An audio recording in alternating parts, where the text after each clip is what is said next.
So Tulsi did an interview on Fox a few days ago. Now, as a person that really does not like that network whatsoever, along with MSNBC and CNN, I usually only tune in when they have a guest that is someone I actually favor to some extent, which is a very, very small number of politicians. But she's been on there before, and she's talked about the Russian stuff, being a bunch of nonsense. Supported Trump efforts to have peace with North Korea, positions that I agree with for the most part. And a lot of Trump supporters would thumb up the videos that she was in because she was speaking favorably of some position that their favorite president had, and it was so. It was like this little brief spectrum because I've actually, when I was still on Twitter, had a similar experience where if you say something positive about Trump, they love it. It just whatever it is, and it was just nice to see some kind of what could be considered bipartisanship, right? But just like how they were toward me, when you say anything that is uh, diametrically opposed to what he wants to do, no matter how stupid it is, no matter how proven by fact your position is, I mean, these people act like the sky is falling and they turn on you quicker than someone can turn on like a YouTube video with the best internet browser in the world. Like it's really ridiculous how quickly they just completely switch around.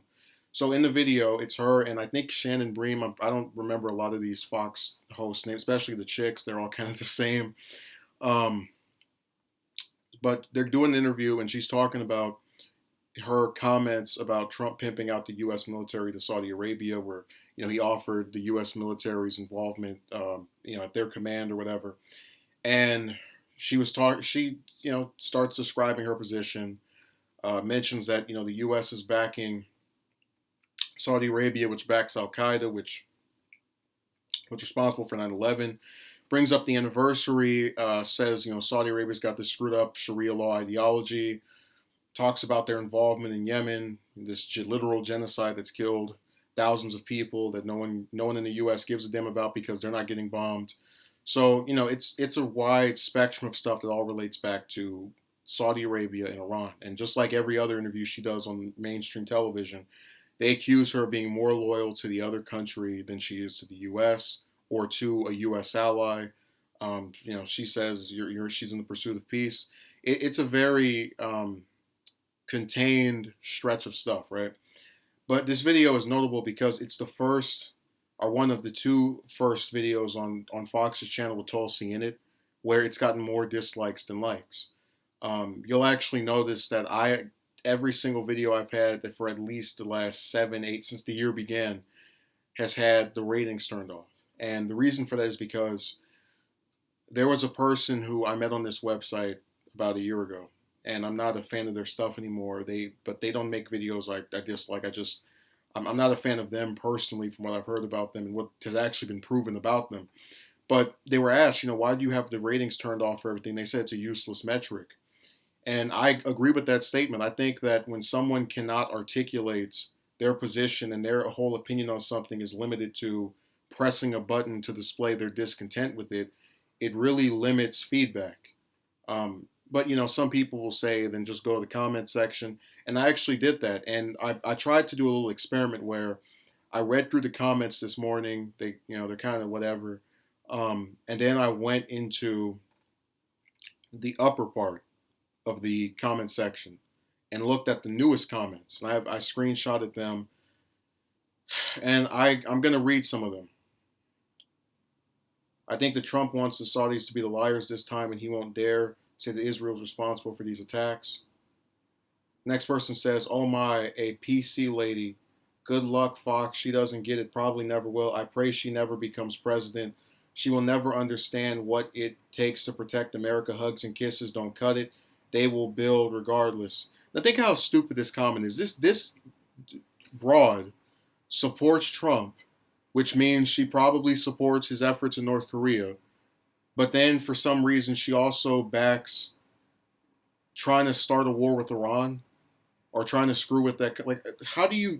And this is my point, that when people pick sides and when people, like, there's been this overwhelming tendency with his supporters where it's like every time they're pushed to just actually articulate a position, it's all like hypocritical flip-flopping stuff that is forced to be that way because they're supporting a tenure where the foreign policy is all over the place. Have war with these people while trying to have peace with these people.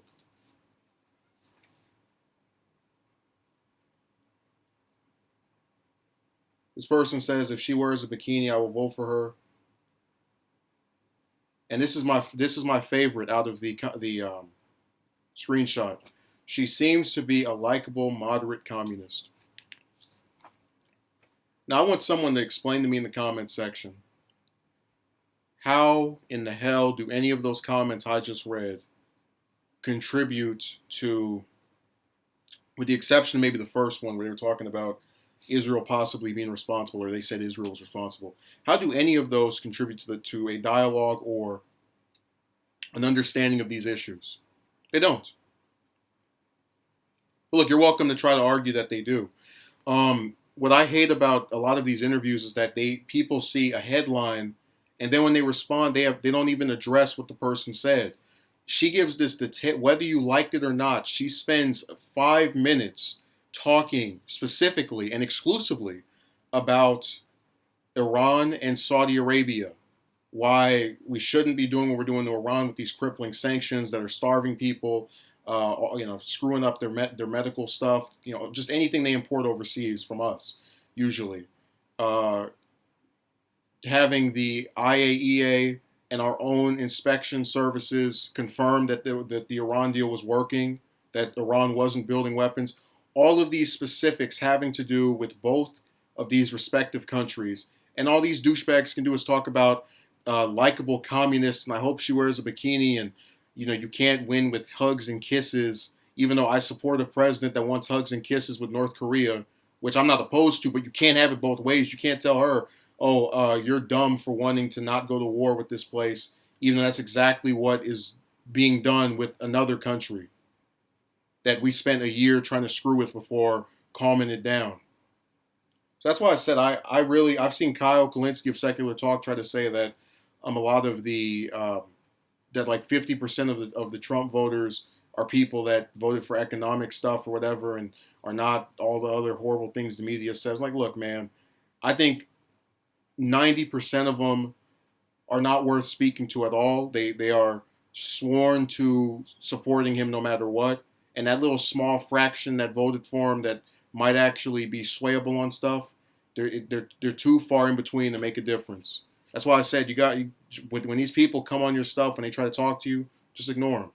And that's what I'm going to start doing. I see an interview with her. I'm not even going to look at the actual thing. I'm just going to download it, put it on my computer, save it, watch it there. I'm not engaging with Fox anymore, with Trump supporters anymore, because every single time you do it, they stab you in the back when you have the slightest opposition, no matter how well researched it is. If you go and look at those videos of Tulsi from 2-3 months ago, they were all doing this, yay, she agrees with Trump on North Korea. But the second she said something they don't like, did the same thing to Manchin. I don't even like that clown because he's a Democrat with, in name only. He sits over here talking about he supports Trump's immigration policy and, all these other votes for most of his different, actually was the only Democrat to vote for both of his Supreme Court justices and voted for most of his cabinet nominees. And he goes on there and he says, hey, I want some background checks. Not, I'm going to confiscate your gun. He's a gun owner himself. I just want some background checks. So that's why I said that it's a waste of time to talk to him. You are literally, when you speak directly to a Trump supporter and in the hopes of changing their mind or having some reasonable dialogue where someone's not calling you a name, it's the equivalent of taking air and just throwing it into space. Waste of time. And I hope Tulsi realizes that.